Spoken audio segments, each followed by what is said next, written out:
So I'm going to start by saying that if you haven't checked out my Trap of Reincarnation episode, I suggest you do so that you can better understand more or less what I'm going to be alluding to on this episode. To give a brief synopsis of that episode as well as other episodes dealing with the trap of reincarnation, I basically said that the whole cycle of reincarnation is a fucking trap. It's bullshit, and the fault doesn't reside with humans, but in the entities that keep sending us back to this world over and over again and wiping our memories in the process. There is a book that I recommended in those episodes, I think one of which, or I should say, and the book was titled Life After Life. And it was a scientific account and experiment where this doctor went and found children who could remember bits of their past lives. And he basically showed and proved that reincarnation is real, that you do come back, and that there are people who remember their past lives, but only while they're children, and then afterwards they eventually adopt the persona of the new individual that they're living as. And I basically said that it's a trap, it's a trick. Something is repeatedly forcing us to cycle back to this world, whether you're living the same life over and over again or you're coming in as a different life. If at death an entity shows up and says, look at your life, you made a mistake, how do you know that he hasn't, or that entity hasn't done the same thing to you an infinite amount of times? And if you are supposed to correct your mistake, how are you supposed to do so if you have no memory of what you've done in the past, or the fact that at the end of your life, a review is going to happen and then you would be prompted to keep coming back? How do you know that that's your first interaction with that individual? So I delve into it a bit more deeply. If you're confused as to like, whoa, wait, what? Please go check out those episodes. There's more than one episode dealing with what exactly I'm talking about now. So please go check that out so that you can really start kind of marinating on that thought process, on the fact that the whole coming back here is a trap. The whole coming back here, in my opinion, is a con. Just call it what it is. For the simple and obvious fact that our memories get wiped. So if you wipe somebody's memories of a past event and then you send them back here, how do you stop them from just making the same mistakes over and over again?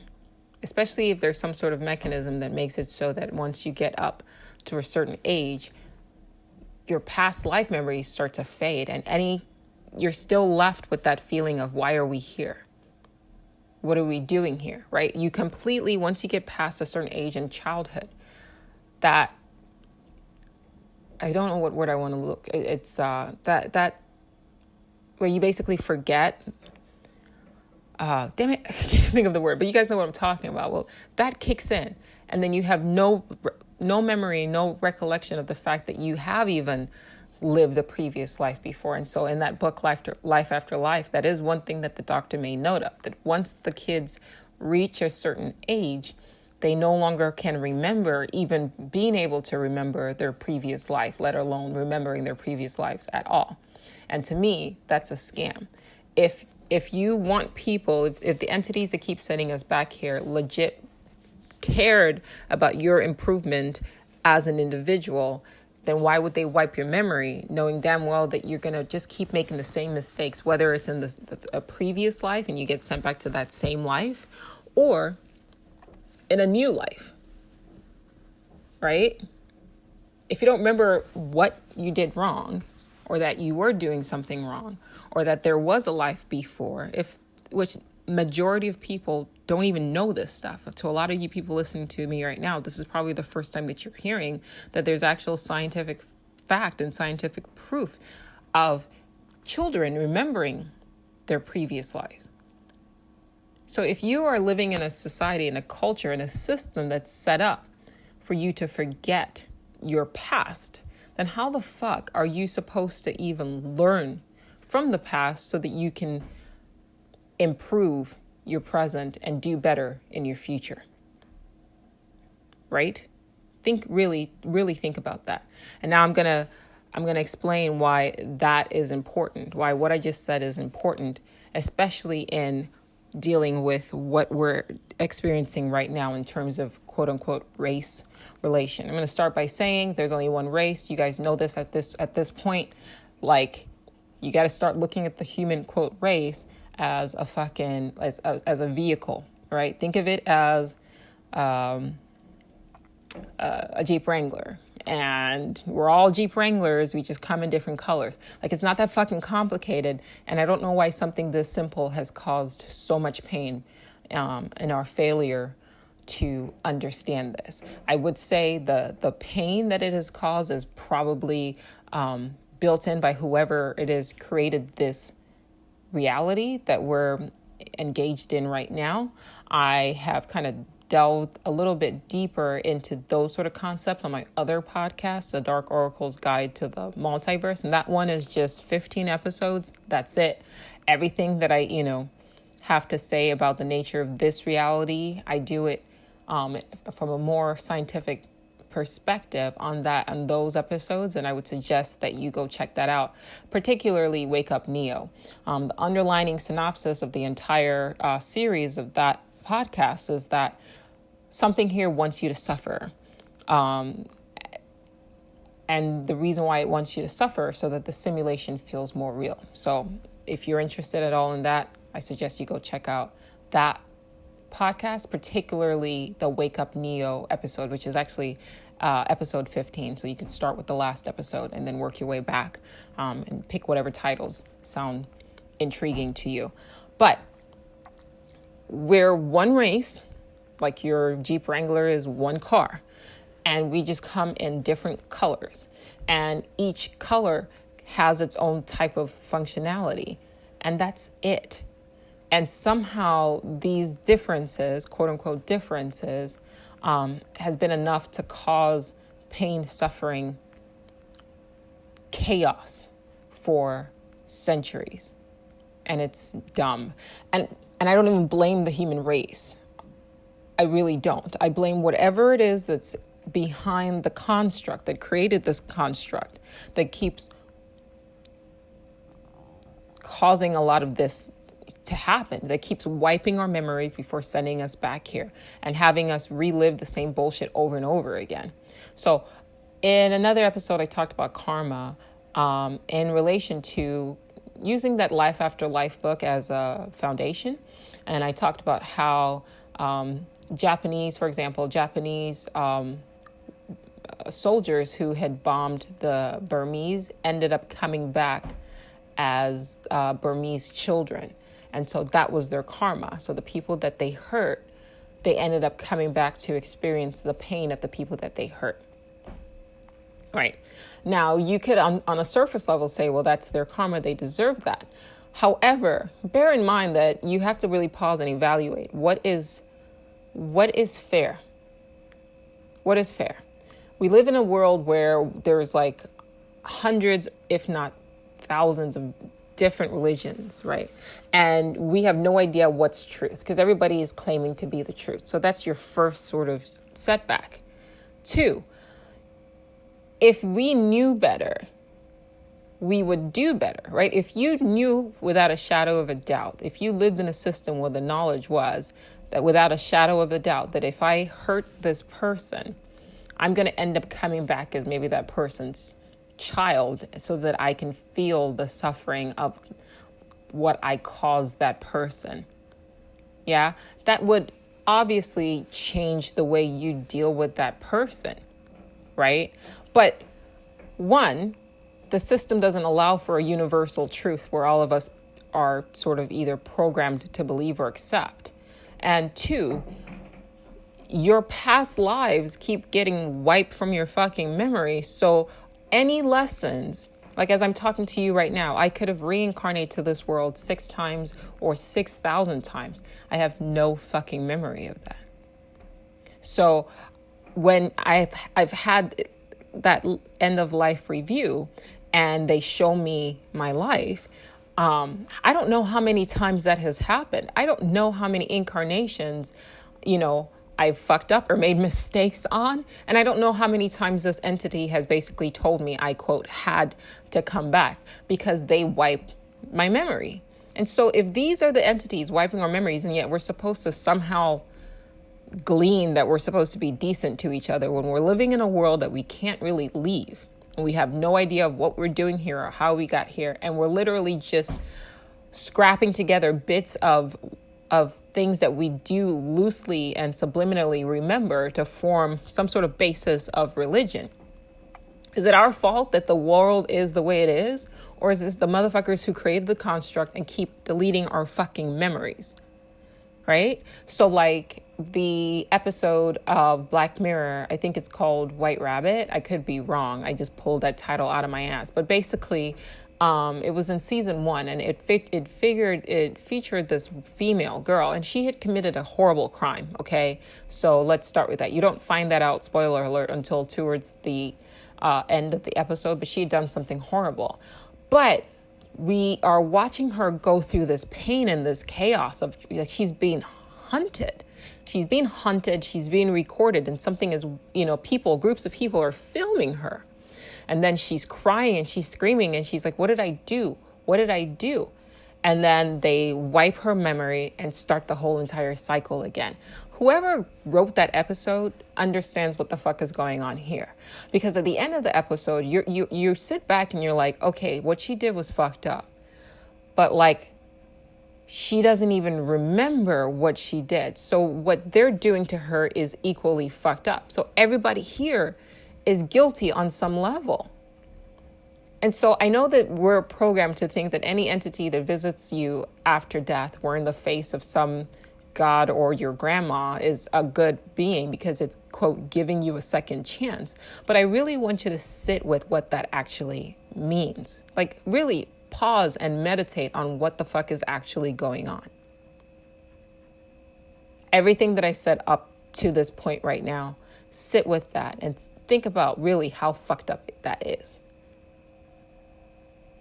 It could be argued like, I'm a Black female and I'm dealing with the pain of living in this country and as a Black person, and what racism has done, and how that made me feel. And I could make the argument, or you could make the argument, that in a previous life, I was a racist. I was a racist towards a Black person, and I was like whatever race I was before, and so I had to now come back as a person of color, right? So that I can learn, basically, quote, suffer the consequences and the karmic debt that I had encountered from being a racist in a previous life. That would be, quote, just if I remembered being a fucking dick before, right? I'm an exceptionally weird individual. I'm the only, I'm one of very few people who actually has the time or the interest to sit and really reverse engineer how I ended up as a Black American in this country and speculate. But the very reason why I have to speculate is because my memory was wiped. So I can only guess based on little clues and hints that I've left to myself, which I've alluded in previous episodes, like, my affinity for the Buddhist religion and Eastern religion, and my affinity for German philosophers. I have no idea. I can only guess. So I can say for sure that I was a male, and I can guess that I was either a Hindu or a German who was really fascinated by Eastern religion and Eastern philosophy. But these are only guess. And I wouldn't have to fucking guess if some assholes didn't wipe my fucking memory before sending me back here. So how is that fair? How am I supposed to appropriately rehabilitate myself if I have no knowledge of what I'm in rehab for in the first place? And here's the other thing. So I said I'm exceptionally weird. How many people are now developing hatred towards, like, how many people of color and now developing hatreds towards white people, and then subsequently will now have to come back as white people, like, and then deal with what's eventually what's going to happen, which is like 400 years from now, this country is going to be predominated by people of color, and then whites are going to be the minority. And so all the people of color who in the interim end up turning everything around, and then whites become sort of the victim of the racism that they put onto people, right? Like that cycle perpetuates. And so if you are not now, right, because it's too close, but let's say 200 years from now, whites, are now the minority, and so people of color start treating white people the way white people treated people of color. If you were a person of color and you mistreated a white person, guaranteed when you die, because of how the cycle is set up, as long as this world keeps going, you're going to come back as a white person, having no knowledge of what you did previously. And it's going to keep cycling over and over again. And you're probably listening to that, or let me finish this thought. Like, how is that fucking fair? How is that fair? So all the white supremacists now that are, in clanships, and they're really enjoying the privilege of being white. They are going to be, because first of all, these are unconscious people, because in order to have that much hate in your heart, you clearly have to be unconscious. So they're not even working on or thinking about what is life going to be like for them. What is their consciousness going to have to experience once they exit this simulation and then they get reincarnated back? And because they're unconscious, they won't be able to talk to these entities and say, nah, fuck that. Like, why did you wipe my memory? And why didn't you tell me? You put us in a construct without any knowledge of anything, knowing damn well that this is going to happen. And so they're going to come back as children of Black people. I can say this without a shadow of a doubt because I can extrapolate from the macro to the micro, and I can look back in history and understand just by looking back in history the consequences of what we're dealing with now. And that's really the true nature of this episode. We're going to talk about white slavery. And when I say white slavery, the reason a lot of you might kind of raise an eyebrow, because up until this point, you've been programmed to believe that only Blacks were ever enslaved. And I kind of hinted at this in a previous episode, but I thought I should delve into it more deeply in this episode, just because I know that we have been programmed, and bits of history, pretty large bits of history, I should say, pretty large chunks of history have been deleted or wiped out or whitewashed in order to lead to the mindset that we have it proliferating throughout our society and our culture now. And a huge chunk of that was that Black slavery and the enslavement of Black people literally was not a thing until the 1500s, I would say, was the earliest, just rounding up. And before that, it was Slavic and white people who were predominantly slaves, so much so that the very word slave comes from Slavic. Okay, I'll say that one more time. So much so that the very word slave comes from Slavic, as in the Slavic people. Okay? And so when I say the word Slavic, I mean the Russians, the Ukrainians, Belarusians, the Polish, the Czech, Slovak, Serbian, Bulgarian, Serbian, Croatian, Macedonian, and Slovene.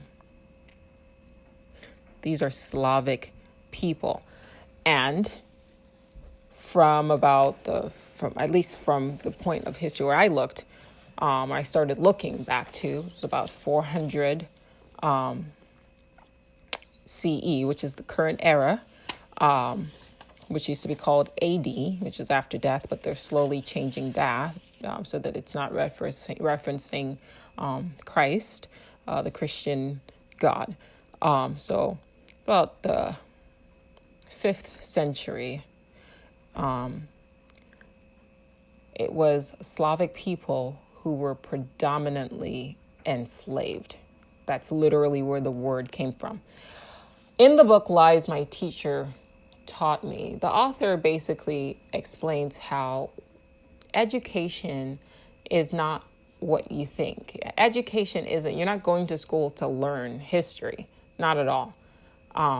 If you were, then you wouldn't have believed that Christopher Columbus was some sort of hero who, quote unquote, discovered America.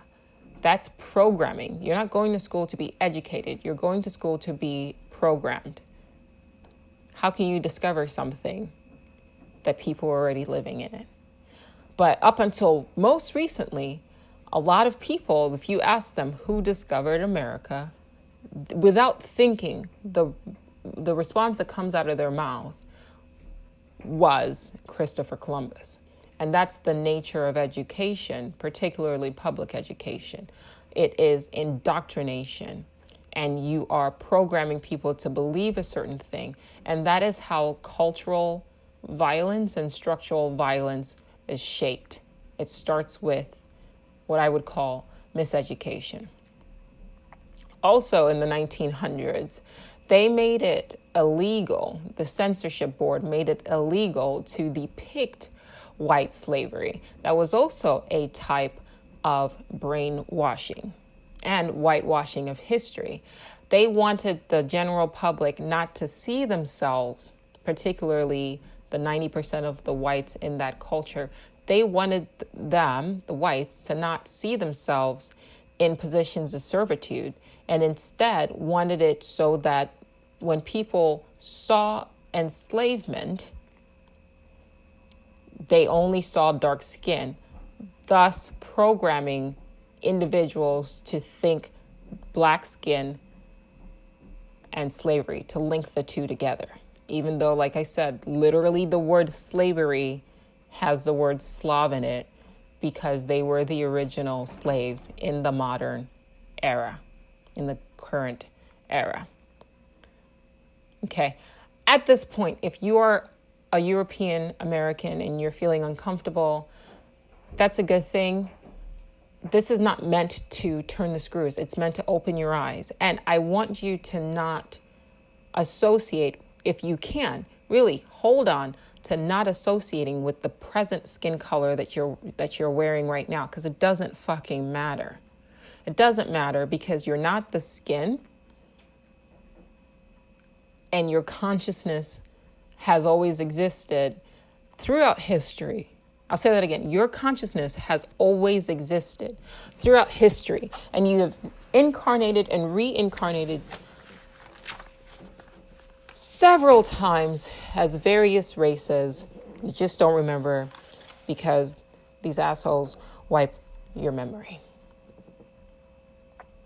So you might be a white American or a European American now, but maybe at the time that Slavic slavery was occurring, you were a Mongoloid or a Jewish person or a Muslim, an Arab. Okay, so you really have to break from this identification with skin color. I'll say that again. You really have to program yourself to break from this identification with skin color, especially as I'm talking about this episode right now. It's a psyop, and not done by humans, but by whatever entities are creating and controlling the construct. So now we live in a society where you say slave and most people automatically think black. That is by design. That is by design. That is by programming. It is subliminal, but it is there. So much so, in the Wonder Woman / White Woman movie, in the opening scenes, if you blink, you miss it. They showed how it was supposed to be, men versus the Amazonians, right? The males versus the Amazonians. And they talked about the women were kind of driven out. And the only person that they showed with a chain around their neck was a black person, was a black woman. Don't believe me, go back and watch it. You blink and you miss it. I saw it. And nobody else commented on it, and I don't think anybody else noticed it, but it flies under the radar. You are programmed to associate slavery, even though Slav isn't the word, with black skin. That is intentional. That is programming. That is structural violence and cultural violence. Okay, so I've said all that. Now, let's get back to what I'm talking about. Let's talk about white slavery. So let's start with where the slave trade originated or began, and who were the dealers and who were the buyers of Slavic slaves. The demand from the Islamic world, it was a demand from the Islamic world that dominated the slave trade in medieval Europe. Most Christian slavers focused on moving non-Christian Slavs from European territory to Muslim territories. In the mid-8th century, Venice, Italy was the main hub of a thriving slave trade as traders bought Slavs and other European people and sold them to the Moors in northern Africa, in Muslim Spain, and in the Middle East. Slavs even sold other Slavs. When I say Moors, Google Moors. Moors were black Africans. They enslaved the Europeans. As early as the 5th century. Okay. During the 9th and 10th century, Southern Italians sold Greeks, Bulgarians, Armenians, as well as Slavs, to North Africa. In the 10th century, Germanic rulers of the Saxons are modern-day Brits, took over Slavic enslavement. Genoa, along with Venice, dominated the slave trade in the 12th and 13th century, selling Baltic and Slavic slaves, as well as Armenians, Turks, Georgians, and other ethnic groups of the Caucasus region, to the Muslim nations of the Middle East. Are you guys seeing what's going on? Are you now starting to understand what cycle is being perpetuated? Okay. So I'm going to let you sit with that a little bit. And then I'm going to move on. Modern day Danish, Norwegians, and the Swedes in the past were called Scandinavians. You better know them as the Vikings. These Scandinavians, which are the Danes, the Norwegians, and the Muslims, and the Swedes, rather, they enslaved the Germanic Gauls, which are basically the Germans and the French of today. They enslaved the Franks, which are obviously the French and German. They enslaved the Anglos and the Saxons. they enslaved the Celts. So the Anglos and the Saxons and the Celts are your modern day Brits and your modern day Irish. The Scandinavians also enslaved the Slavs. So you have the Danish and the Norwegians and the Swedes enslaving the Germans and the French and the Brits and the Irish. In fact, many Irish slaves were used by the Scandinavians to colonize Iceland. The Vikings also would raid British monasteries, British Christian monasteries, in order to source educated slaves to sell in Venice or the Byzantium. Scandinavian slave trading centers of the Anglos and the Saxons and the Celts and the Gauls stretched from Sweden to Russia before the end of the 8th century. They hinted at that in that show Vikings, but they didn't delve into it deeply because, keep in mind, the showing of white slavery is censored and had been censored since the 1900s on television and media. That's part of the problem. There are also records of Jewish slave merchants which date at least as far back as the year 492, when the Catholic Pope Gelasius I permitted Jews to import non-Christians into Italy from the Gallic territories at the request of his Jewish friend. Now, the Gallic territories are ancestors of the French and the German people. So the Jewish slave merchants, there are records of them enslaving the Germanic people and the Gauls way back in the year 492. By the turn of the 7th centuries, Jews had become chief slave traders in Italy and were active in Germanic territories, moving Slavic slaves as well through the Alps to Lyon, to southern France, and eventually to Spain.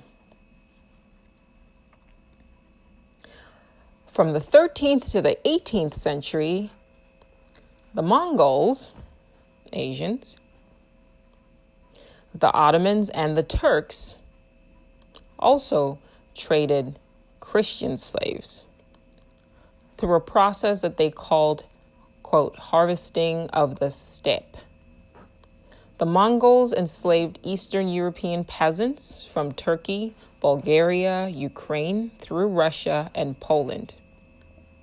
For 300 years, roughly 3 million people passed through the Mongol slave markets between the Crimean Khanate to the Ottoman Empire and to the Middle East.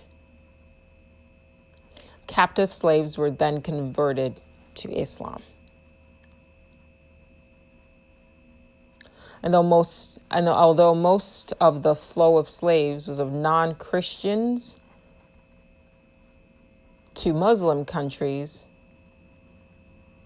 in the 13th century, the enslavement of Muslim slaves also began to become more common.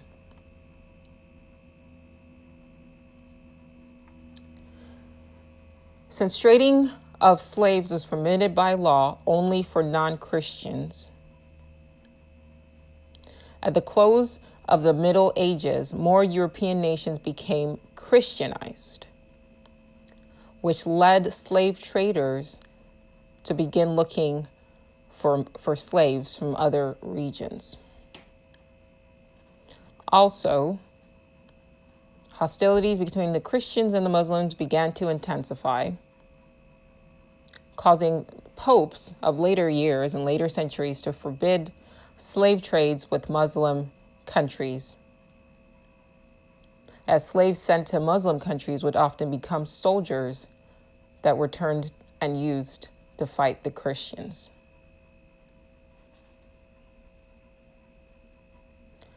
In the 16th century, African slaves slowly began replacing Slavic and other European ethnicities, which eventually led to the African slavery that we are now very familiar with now.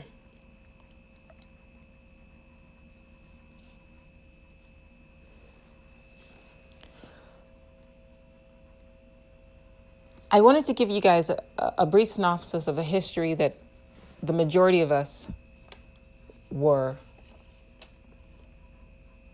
kept from learning. And I want you to ask yourself why that would happen and what our world would look like now, particularly focusing on the United States, what our country would have looked like if you were taught, regardless of what race you were, quote, race you were, what color you were, that Black people didn't emerge out of the fucking earth to serve and to be enslaved to white people. I know a lot of Black Americans that struggle with this because their history was wiped too. And then I know a lot of white Americans who look at history and see themselves as some sort of dominant race because they enslaved Black people. But this is what happens when people are intentionally made ignorant of history. And those who forget the lessons of history are doomed to repeat it. How does this benefit people knowing this? Well, how does it not benefit? If history repeats itself and people aren't aware that people of color enslaved Europeans first in the Common Era. I'm only talking about in the Common Era for this episode. If you're interested in slavery before that, do your research. But I want to focus on the Common Era and slavery, particularly in medieval Europe, because you have white people walking around like they conquered the entire world. And then you have Black people walking around getting very angry and also feeling inferior. But the system is set up for that. And that's a kind of structural violence. It's a psyop. You're fucking with people's heads. How does this help anybody? See, I wanted to start with the story of the entities that hold us hostage in this reality. And that's an aggressive stance. I don't know what else to call it. I've grappled, and you know, my regular listeners know that I've grappled with the idea of what is the nature of this reality. And on good days, I'll say it's a game. And on good days, I'll say it's a kind of heaven. And on bad days, I say this is hell. And on neutral days, I'll say it's whatever we make it. But when you make people repeatedly come back here, and then you wipe their memories, you're dooming them to repeat the same fucking thing. And it's the same thing that we're seeing on the micro level. So we have this happening on the macro level, which is outside of this construct. These entities keep you coming back and they wipe your memory of the history, damn near guaranteeing that you're going to make the same mistakes and keep coming back. Now, on the micro level, on our cultural level, you have our historians and white supremacists who censored white slavery, who excluded white slavery from the history books, damn near damning all of us to repeat the cycle of enslavement. And for some people who are uncomfortable and they look around and they maybe look at Africa and say there's no way that the Africans could ever, rise up. There was a time when the Chinese, the ancient Chinese, looked at the Europeans the same way, because for the longest time, the Chinese were much more advanced than the Europeans. We're in a cycle And it's not even a cycle that we can control so long as we stay unconscious. In fact, you're guaranteed to perpetuate the cycle if you are unconscious, because you're not even cognizant of what's going on. It's a pattern. It's a loop.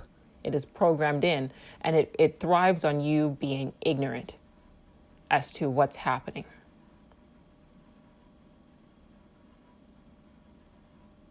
I am optimistic about what is going on now. I think that that's one way we break at least the quote race-related cycle. Because if we can all at some point get to the point where we just look at each other the way dogs look at each other, where it's, I don't care what color your fur is, let's kick it kind of thing, then that breaks the cycle, right? If nobody is mistreating anybody, if no group of people is mistreating another group of people, then when you die, you're not going to come back, to suffer the consequences of what your culture or your race did to another group of people. I want to bring back to your memory, to your attention, the story of the fact that, proven, these are facts, that Japanese soldiers came back as the Burmese children of the Burmans that they had bombed.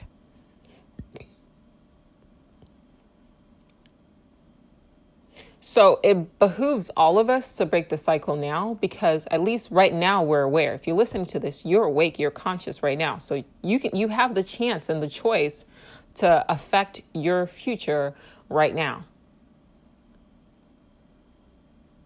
That's, of course, assuming that they just don't send you back to the past. I mean, it's fucked up, but life is a cycle. It is a circle.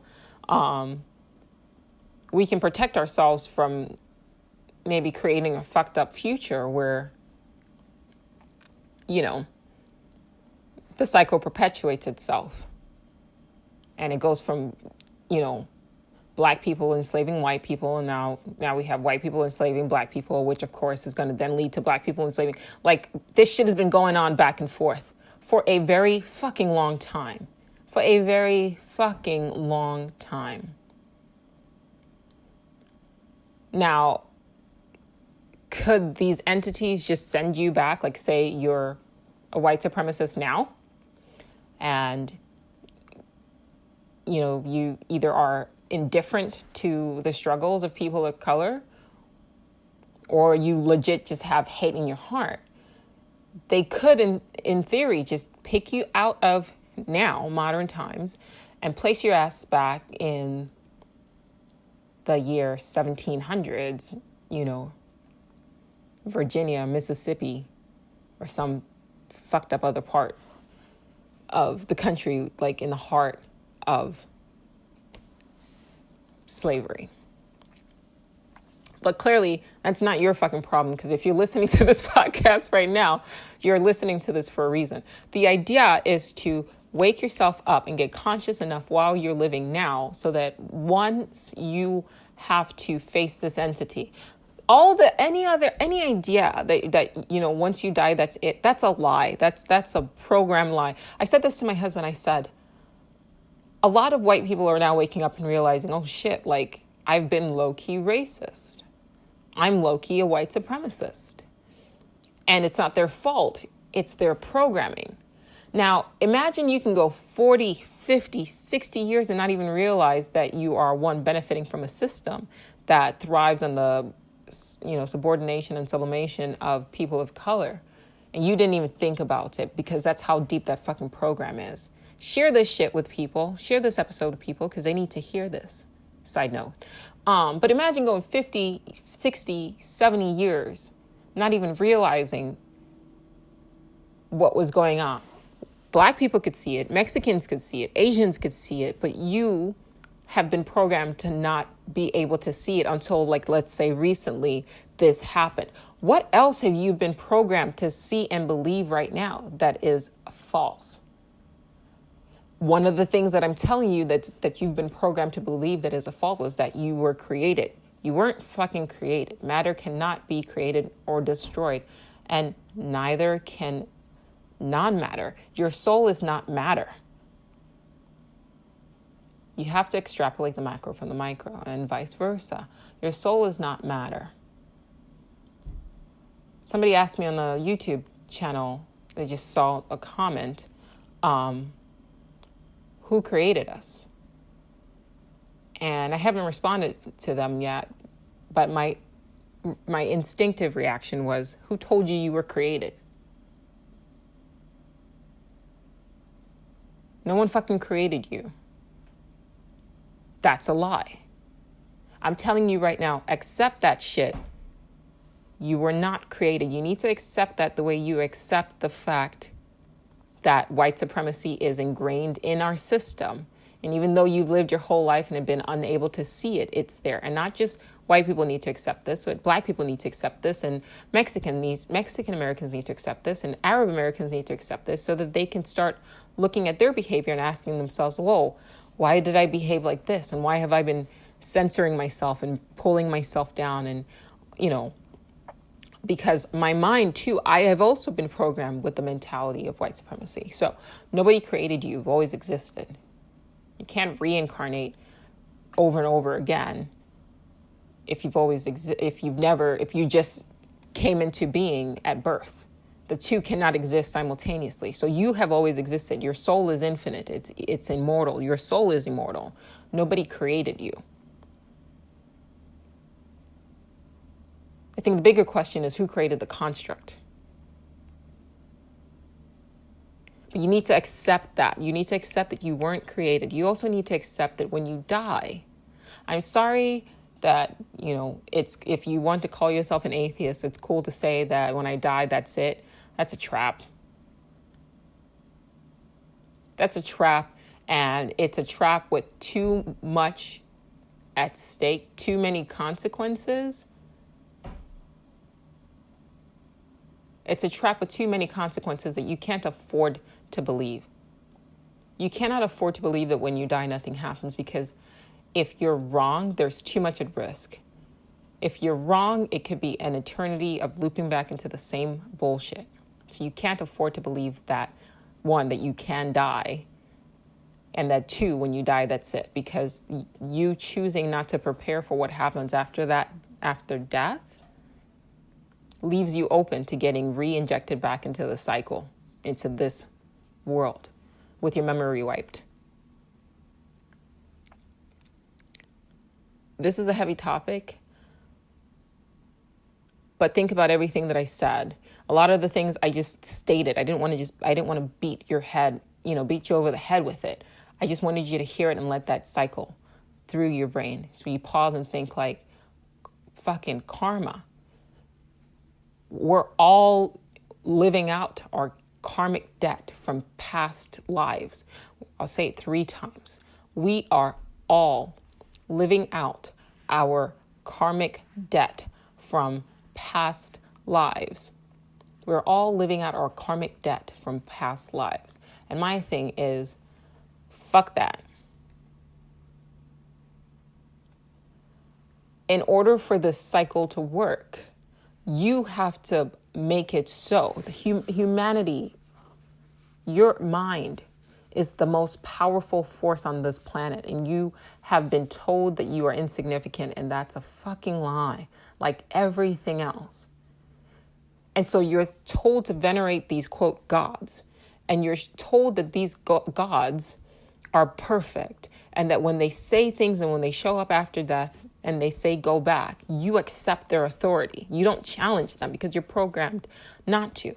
And I pull it back to white supremacy and to authority. You're programmed to accept authority, to not challenge authority. That's a program. So that's how you have situations where a person like Adolf Hitler, for example, can have millions of people engaging in one individual can have millions of individuals collectively engaging in antisocial and sociopathic and psychopathic behaviors because they're programmed to believe in the infallibility of authority. You are programmed to believe in the infallibility of a god, and so, or a spiritual entity. And so when you do, quote, die, which is, you don't fucking die, but when you leave this body, and you meet these entities and they say you have to go back. You don't even challenge them. And so they are allowed to continue to perpetuate this cycle, this system, this prison, this school, whatever you fucking want to call it. I don't know. I don't know. But it is something that's perpetuating, and it is something that is unjust. And people keep saying life isn't fair without actually thinking about it. Yeah, it's not fair, but it can be. You have the power. They wouldn't need to convince you to come back, gently cajole you to come back if you didn't have the ability or the option to say no. So they need to convince you that you don't have a choice at all. The programming is deep. It's not just our minds that are programmed in this reality, but our souls are programmed. Why should you pay a debt that you weren't even told that you would be incurring? The fuck? It wasn't properly disclosed to you. You weren't made conscious of it. You're not conscious of it now. You probably just stumbled across this episode and are listening to it like, wait, what? And you're probably 20, 30, 40, 50 years, 60 years old. How is that fair? And don't tell me life isn't fair without pausing and examining what that means. Well, if things aren't fair, then we should be raging against that. Because that's what the human spirit is all about, is the refusal to accept what is. Think about all the great innovations that we came up with as a species, or I should say as a consciousness that is presently inhabiting the human species, as a collective of consciousness that is presently inhabiting the human species. We came upon this world naked and afraid. And from what nature gave to us or presented itself to us, we have constructed marvelous things as well as horrible things. But we are what we are because we chose not to accept things for what it is. And we chose to change things. We made clothes. We made shoes. We made fire. We made the wheel. We built homes. We built statue. We made art. We showed nature we could rival her. We challenged nature. And do some of us maybe take that a little bit overboard and try to dominate nature? Sure.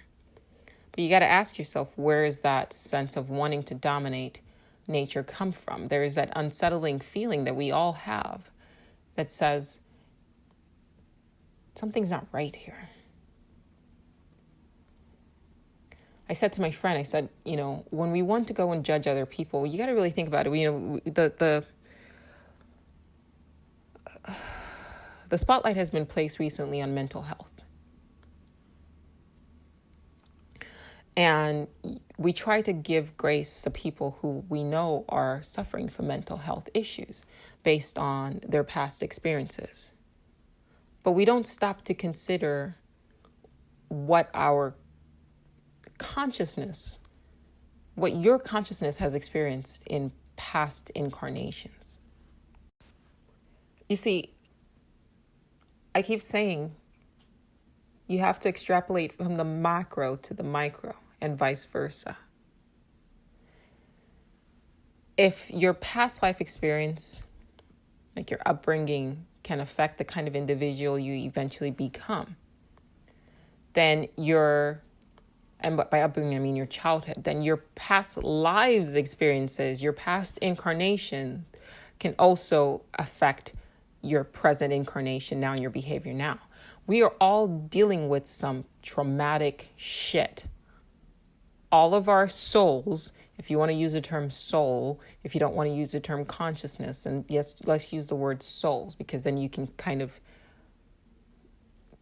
better understand the word. All of our souls have the trauma of countless past lives that we carry from one incarnation to another incarnation to another incarnation.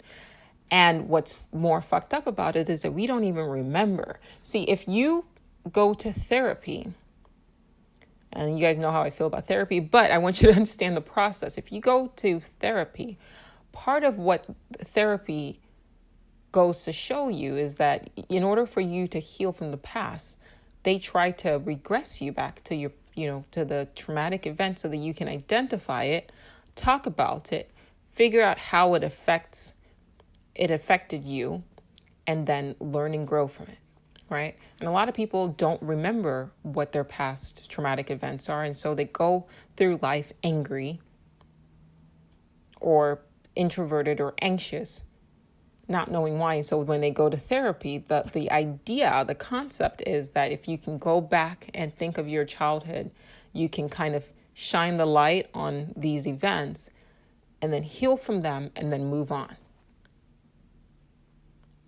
But the trick is, right, you have that memory, you know you have experienced it, and a memory of it is still more or less in this brain. Now, if you're carrying pain from past lives, trauma from past lives, and that memory has been wiped, then how are you supposed to fucking deal with that? And if you've been incarnated and reincarnated over and over and over and over again, and you died, because, let's legit think about death and how, not everybody's going to go to sleep and die in their sleep. Okay, so you're carrying all of that stuff, all that baggage, but they wiped your memory. How are you supposed to deal with it if you can't even fucking remember? If you don't even know that there are previous incarnations, because the system isn't set up for you to come into the reality with that understanding. And if you did come into this reality with that understanding, you did so as a child. But it's also set up so that when you hit a certain age, you fucking remember. So how is that fair? How will there not be chaos in this world? How would there not be pain in this world? How would there not be a lot of the injustice and the stuff that we see that happens to fucking children and women and the things that we do to each other?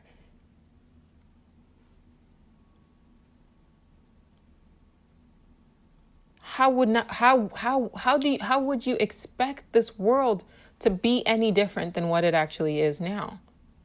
And whose fault is that?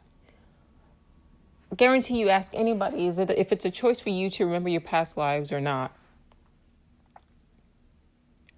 clearly you would want to remember. You would be excited at the thought of remembering. If for at the very least, to better help you understand yourself today, and why you do the things you do, to make yourself conscious. Because when you become conscious of the things that are altering, right? They say 90% of your behavior is driven by unconscious drives. But if your unconscious is a collaboration, a conglomerate of your past lives, and it's driving your life, driving your present, and you're not even aware of it, how is that fair? And whose fault is that? Is it your fault? Is it humanity's fault? Or is it the people who created the construct and made it so that you couldn't remember? And thus change. Thus guaranteeing that the cycle will perpetuate. Now, of all things, humanity will overcome. But part of how we overcome is by becoming conscious of it, right? So the changes that we're seeing happening now, it's because people were forced to become aware of it. And once you became aware of it, then you could affect change. So this is an attempt. You stumbled across this episode. I was driven to record this episode for a reason. By whatever force, I don't know. But if you're listening to this, you're listening to it for a reason. You start thinking about everything that I said.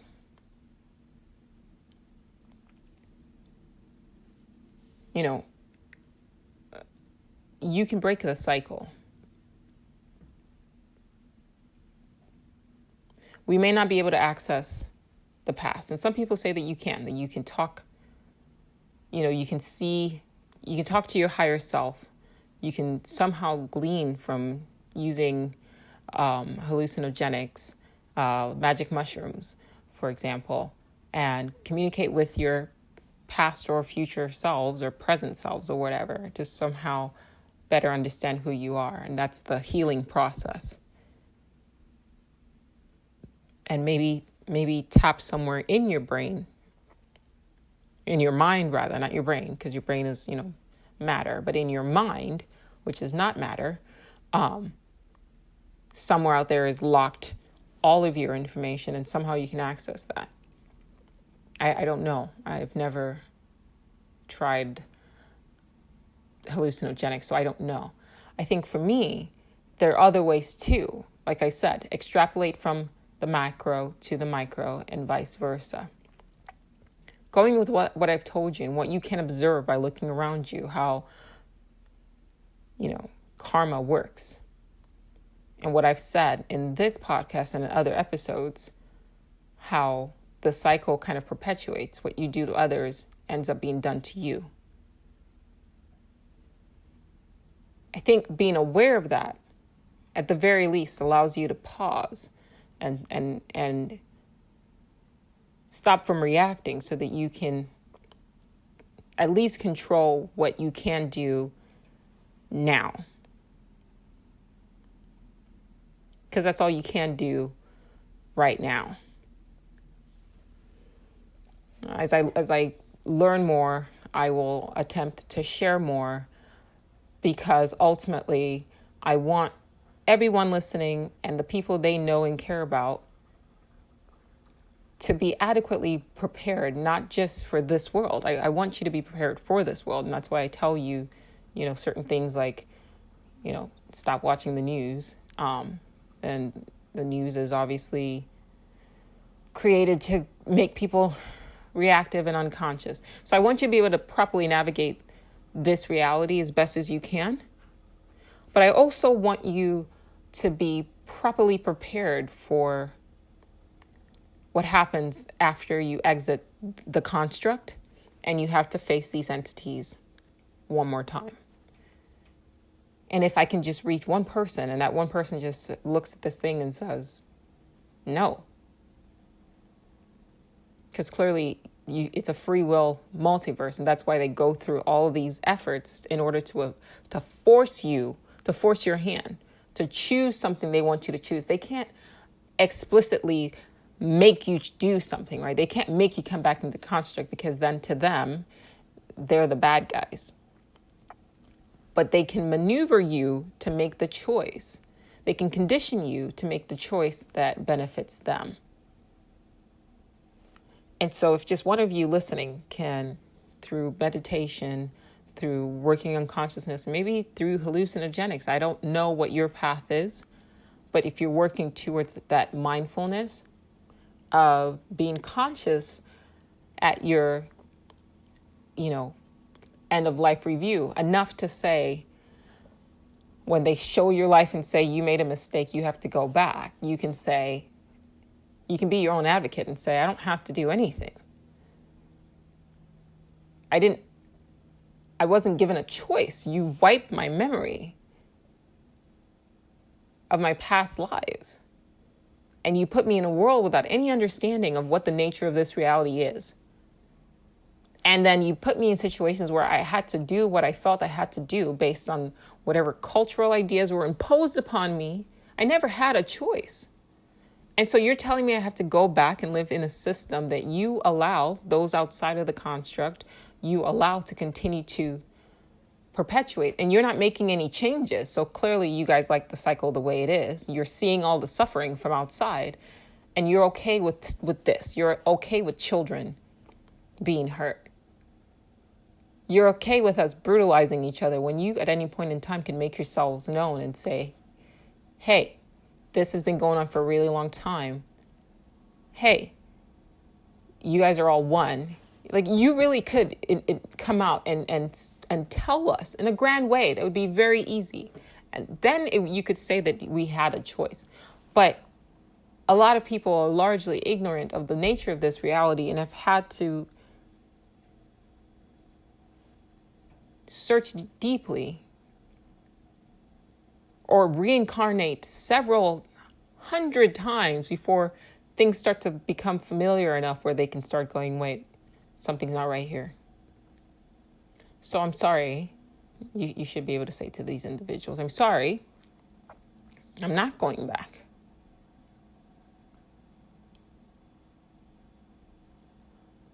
What's after this? I want to go to the next place.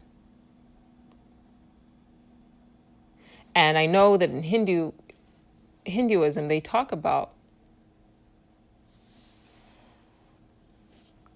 breaking the cycle of reincarnation. And they wrote about this thousands of years ago. So the cycle can be broken. It is an option. I don't think you're trapped here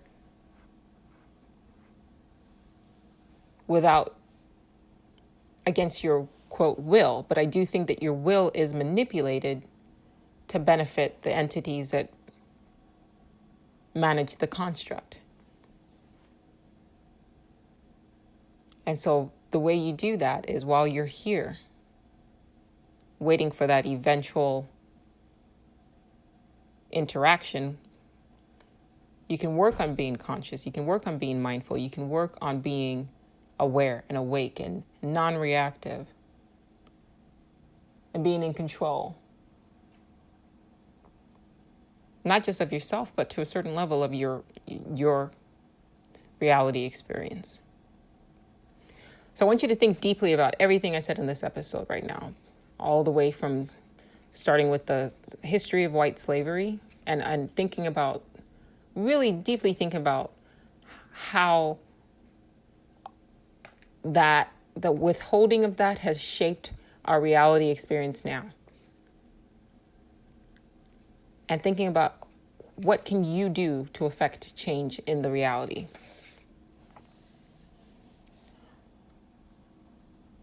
We all keep sitting around waiting for somebody to save us. No one's coming to save us. We have to save ourselves. You are someone. If you're looking for someone to make a difference, you are someone.